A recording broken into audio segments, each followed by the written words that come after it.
एक मोठी बातमी आहे। मराठा समाजाला ईडब्ल्यूएस आरक्षण देण्याचा निर्णय राज्य सरकारने घेतलाय। मराठा आरक्षणाला स्थगिती असल्याने सरकारने नवा पर्याय शोधलाय। नोकरी आणि शिक्षणात मराठा विद्यार्थ्यांना ईडब्ल्यूएसचं आरक्षण मिळणार आहे, तर आरक्षणाअभावी मराठा विद्यार्थ्यांसमोर मोठा प्रश्न निर्माण झाला होता। मात्र आता यावर सरकारने पर्याय देऊन मराठा विद्यार्थ्यांना तात्पुरता दिलासा देण्याचा प्रयत्न केलाय।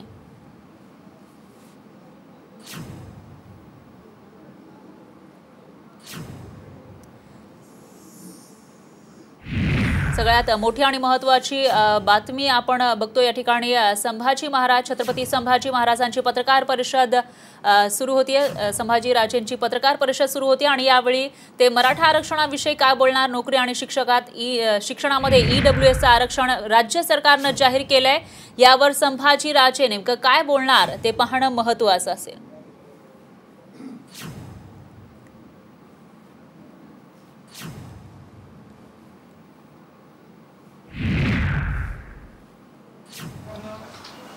मी पहिले बोलणार। राजश्री छत्रपती शाहू महाराजांनी करवीर संस्थांमध्ये आणि भारतात जर पहिल्यांदा आरक्षण कोणी दिलं असेल तर ते शाहू महाराज होते 1902 ला।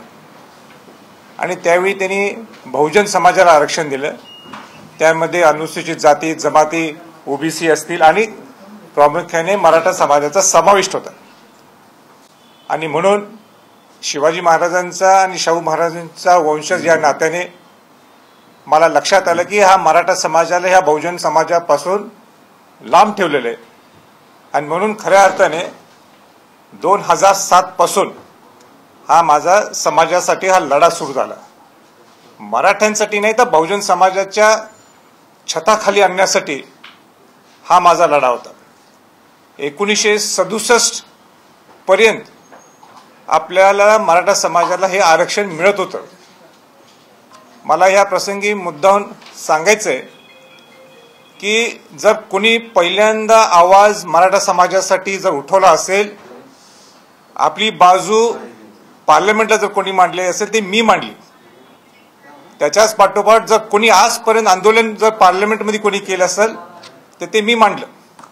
मी माझं कौतुक करण्यासाठी मी इथं आज मीटिंग इथं प्रेस कॉन्फरन्सला आलो नाही, पण बहुजन समाजाला न्याय देण्याची भूमिका एक शिवाजी महाराज शाहू महाराजांचा वंशज या नात्याने मी आज तुमच्या समोर इथं आलो, नेहमी करत राहिलो।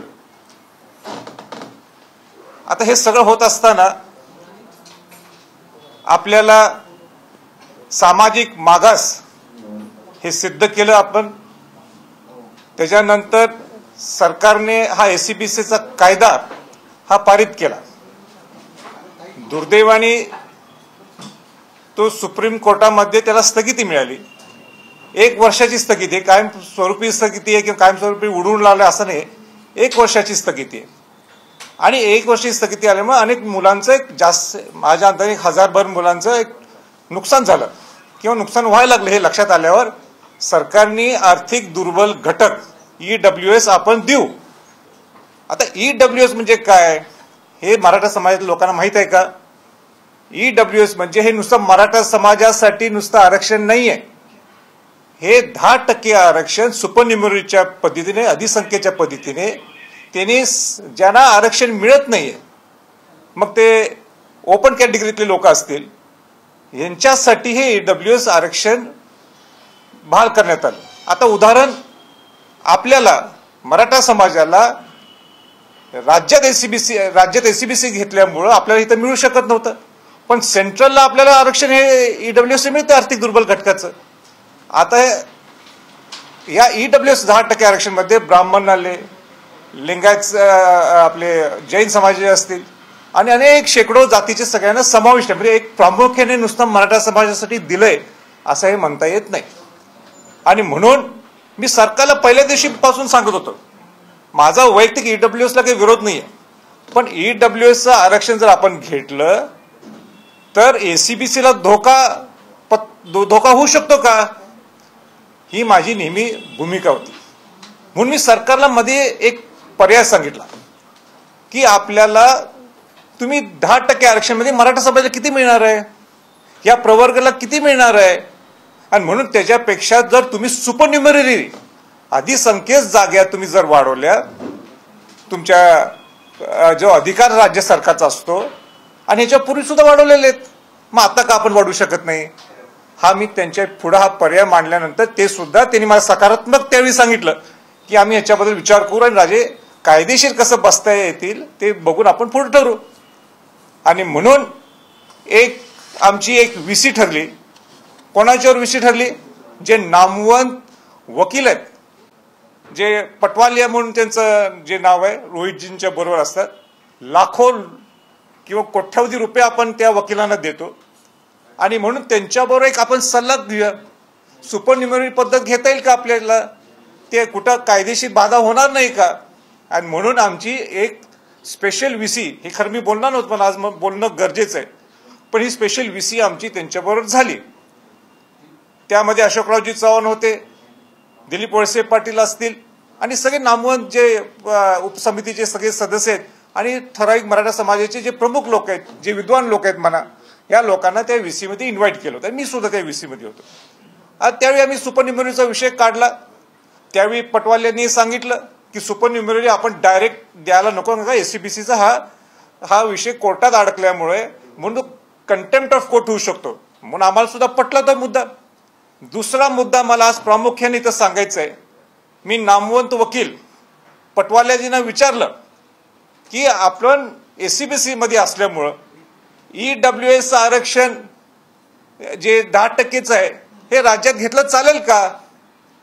कारण का उच्च न्यायालयाने एका केसच्या बाबतीत निर्णय घेतला होता की त्यांना EWS आरक्षण जर घेतलं, आर्थिक दुर्बल घटकाचं आरक्षण जर घेतलं, तर तुम्हाला मग SCBCचं जे तुमचं हक्काचं आरक्षण हे तुम्हाला घेता येणार नाही.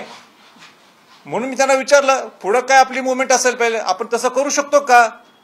तर त्यावेळी पटवाल्याजी जे सरकारचे वकील आहेत, ज्यांना आपण कोट्यावधी रुपये देतो, आपली जे केस आता लढवणार आहेत पुढं 25 जानेवारीला जी शेवटची अंतिम सुनावणी आहे, त्यावेळी पटवाल्यांनी सांगितलं ज्यांना कोणाला घ्यायचं असेल, सल्ला देतात सरकारला, रेकॉर्ड आहे, जे सल्ला काय देतात, ज्यांना कोणा घ्यायचं असेल तर ते कोर्टात जातील आणि EWS आर्थिक दुर्बल घटकाचं आरक्षण घेतील.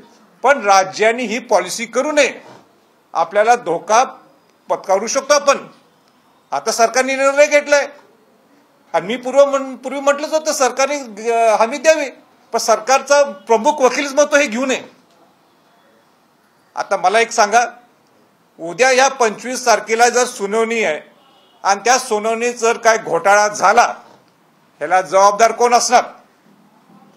आणि मी परखडपणाने सांगू इच्छितो की ह्याला जबाबदार महाराष्ट्र राज्य सरकारच असणार आहे.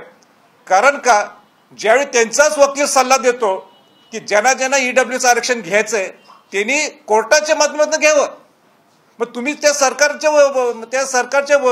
वकीलचा सल्ला का घ्यायचा? मग पण हे 1 to 1 झालेली आहे VC. विचार अशोकरावजी चव्हाण आपण. आणि म्हणून जो काय निर्णय होणार आहे 25 तारखेला सुनावणीचा, ते सरकारने काय करणार आहेत, मला तर हा मोठा प्रश्न निर्माण व्हायला लागलेला आहे. हा जर त्यांनी निर्णय घ्यायचा अगोदरच घ्यायला पाहिजे होता. मला तर त्यांच्यावर शंकाच व्हायला लागली की आता सरकार हातबल झालेलं आहे की काय निर्णय आपला उलटाच लागणार आहे म्हणून आपण लगेच घेऊन टाकूया. पण परत एकदा मराठा समाजाच्या लोकांना मला सांगायचं आहे, तुम्ही ह्या सगळ्या त्या 10% किती टक्के बसताय ह्याचा अभ्यास करा. तुम्हाला किती टक्के आरक्षण मिळणार आहे ह्याचा अभ्यास करा. SCBCचं आरक्षण हे तुम्हाला पूर्ण एक वेगळं आरक्षण होतं. आणि म्हणून हा झाला दुसरा टप्पा. तिसरा महत्वाचा माझा विषय, ज्या शाहू महाराजांनी आरक्षण दिलं आपल्याला, समतेचं आरक्षण, ज्या बहुजन समाजाला आरक्षण दिलं, ज्याच्यासाठी आमचा लढा होता, ज्याच्यासाठी सगळे मराठा समाजातल्या लोकांनी 58 मोर्चे काढले, 48 लोकांनी बलिदान दिलं, सगळे रस्ते, अनेक लोकांनी आपलं घरदार सोडून या अनेक वर्ष 1967 पासून त्यांनी आपला लढा दिला. अण्णासाहेब पटेलांनी आपली आत्महत्या केली. तर हे सगळं व्यर्थ जाणार का? याचं उत्तर सुद्धा सरकारने देण्यासाठी तयारी ठेवावी. परवा सारथीचा विषय झाला. शाहू महाराजांचे जीवन स्मारक आहे, मराठा समाजासाठी ते केलेलं आहे. त्याचं काय परिस्थिती चालू आहे मला काय समजेना, नेमकं काय चालू आहे. सरकार सुद्धा ठोस भूमिका घ्यायला तयार नाही. EWSच्या बाबतीत मी ज्यावेळी सांगितलं त्यांना त्यावेळी पटलं. आता एकदमच तिने हा विषय काढलाय. काय त्यांचं गणित आहे ह्याच्यातही मला काय कळत नाही. पण मला एक ह्या प्रसंगी सांगायचंय, 25 तारखेला ज्या सुनावणीत जे मला आता गडबड वाटायला लागली. आतापर्यंत मी नेहमी सरकारची बाजू घ्यायचं, सकारात्मक आहे म्हणायचं मी सरकार, पण आता मला निश्चित गडबड वाटायला लागलेली आहे. जर काय धोका झाला ह्याला पूर्णपणे सरकार जबाबदार राहणार. काय प्रश्न असतील तर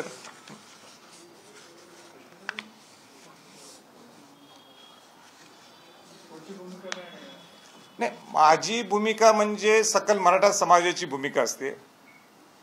मी आज प्रामुख्याने संभाजीराजेंची भूमिका काय असेल ते मी सांगायला आलो होतो. माझं जीवन हे समाजासाठी आहे, बहुजन समाजासाठी आहे, मराठा समाजासाठी आहे. म्हणून मी लढा देत आलोय, ह्याच्या पुढेही लढा देत राहणार आहे. म्हणून माझी भूमिकापेक्षा सकल मराठा समाज काय भूमिका घेते हे त्यांनी सांगावं मला, आणि मी त्याप्रमाणे जाईल. पण सगळ्यात महत्वाचं एकच यातनं प्रामुख्याने मुद्दा आहे, जर 25 तारखेच्या सुनावणीला आर्थिक दुर्बल घटकांना हे देऊन जर काय गडबड झाली तर त्याला पूर्णपणे सरकार जबाबदार राहणार. मराठा समाजाच्या काही वेगळ्या अभ्यासकांच्या भूमिका ज्या आहेत त्या वेगळ्या आहेत. म्हणजे प्रवीण गायकवाड पूर्वी तुम्ही सोबत असायचं किंवा ते संभाजी ब्रिगेडमध्ये होते, मराठा क्रांती मोर्चाच्या सुरुवातीच्या टप्प्यात ते होते. त्यांचं म्हणणं आहे की तांत्रिक परिस्थितीमध्ये EWSचं आरक्षण घेणं जास्त उत्तम. नाही, ज्यांचं नाव तुम्ही घेतलं त्यांनीच आरक्षणावर पुस्तक लिहिलेलं आहे. त्यांनीच सांगितलं की समतेचं आरक्षण काय, आणि महत्वाचं म्हणजे त्या आरक्षणाचं पुस्तक समर्पित मला केलेलं आहे, छत्रपती संभाजीराजांना समर्पित केलेलं आहे. आता तेच म्हणतात की हे समतेचं आरक्षण जरा बाजूला फेकून टाकू किंवा बाजूला टाकू, कारण का आता ते शक्य होणार नाही, आपण ते आर्थिक दुर्बल घटकाचं आरक्षण घेऊ. पण मी कुठं नाही म्हणतो घ्यायचं नाही. मी काय म्हटलं, कायम स्वरूपी तुम्हाला हे आपलं तुमचं आरक्षण SCBचं आरक्षण काढून टाकलं काय तरी 1 वर्षाचं नुसतं दिलं स्थगिती. 1 वर्षाची स्थगिती आहे. 1000 मुलांसाठी तुम्ही लाखो लोकांचं मुलांचं नुकसान करणार आहे का, हे सरकारनेच ठरवायचं आहे. आणि मी पहिल्या दिवशीपासून म्हणणं आहे, माझा EWSला विरोध नाहीये, मी EWSला मतदान केलेलं आहे, माझा विरोध नाही EWSला. पण त्याचा धोका SCBCला होईल का, सरकारने हमी द्यावी. सरकारने 3 महिने काय हमी दिली नाही. आज एकदम निर्णय घेतलेला आहे सरकारने. पण निर्णय घेतला असला तरी उद्या 25 तारखेला सुनावणी आहे, 20-25 दिवसात सुनावणी आले, एवढा तोंडावर तुम्ही घेताय, याचा अर्थ काय अर्थ काढायचा. 100% त्यांना वाटायला लागलेलं आहे, 100% काय ती गडबड होणार आहे, आपलं काय तिथं चालणार नाही, आपल्या विरोधात लागणार आहे. इकडे तयारी करायच्या अगोदर ही पळवाट आहे, आणि धोका जर काय झाला तर सरकारने त्याचं उत्तर द्यावं लागणार आहे 25 तारखेला. म्हणजे उद्या, कारण का EWS आरक्षण हे एका प्रवर्गाचं नाही आरक्षण, हे सगळ्या.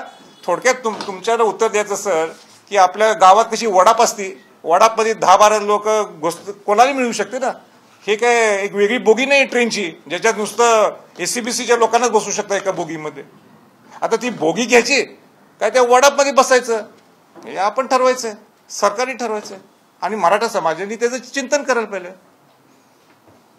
सर, तुम्ही सारथी संस्थेला भेट दिली होती मध्यंतरी, पण तिथल्या त्या आंदोलकांचे आम्हाला आजही फोन होते की पुढं काय झालं. तुम्ही म्हटलं होतं की तुम्ही संबंधित मंत्र्यांची भेट घेणार, पण तसं काही झालं नाही. परवा दिवशी अक्षरशः त्यांना सगळं ते सोडून जावं लागलं. मी परवा मुख्यमंत्र्यांना भेटलो, नुसतं प्रेसच्या समोर मी आलो नव्हतो, पण मुख्यमंत्र्यांना भेटून, माझा रायगडचा विषय होता म्हणून मी मुख्यमंत्र्यांना भेटून ती सारथीची सगळी कल्पना त्यांना दिलेली आहे, पूर्ण सविस्तर त्यांच्या कानावर विषय गाठलेला आहे.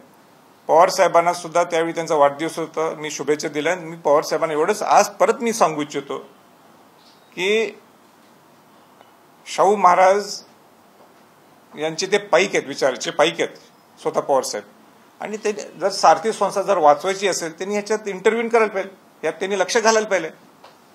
पुरोगामी विचार जर जीवन ठेवायचा असेल आणि शाहू महाराजांचा जीवन विचार ठेवायचा असेल तर शरद पवार साहेबांनी ह्याच्यात लक्ष घालणं गरजेचं आहे. नाहीतर ही गुंडाळून बंद करून टाका संस्था. कशाला उभा संस्था चालू ठेवायची? उगाच शाहू महाराजांच्या नावाने संस्था करायची? काय स्वायत्त आहे? 1 वर्ष होऊन गेलं, मी रस्त्यावर उतरलो मी, आणि किती दिवस किती करायचं मी? नको असं ना तुम्हाला. एक अजेंडा ठेवला असेल, नुसतं नावासाठीच ठेवायची शाहू महाराजांच्या नावाची संस्था, बुडून म्हणजे बुडीत घालायचे, बुडून बंदच करून टाका ना. कशाला चालू ठेवायची संस्था? कशाला म्हणायचं आपण शाहू फुले आंबेडकर विचारायचं आपण सगळे जाऊन माझ्या सकट? बंद करून टाकू ना संस्था. कशाला पुरोगामी विचार घेऊन चालायचं आपण? मग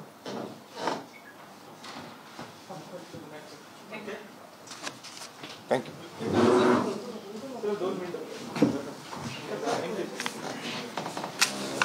ओके.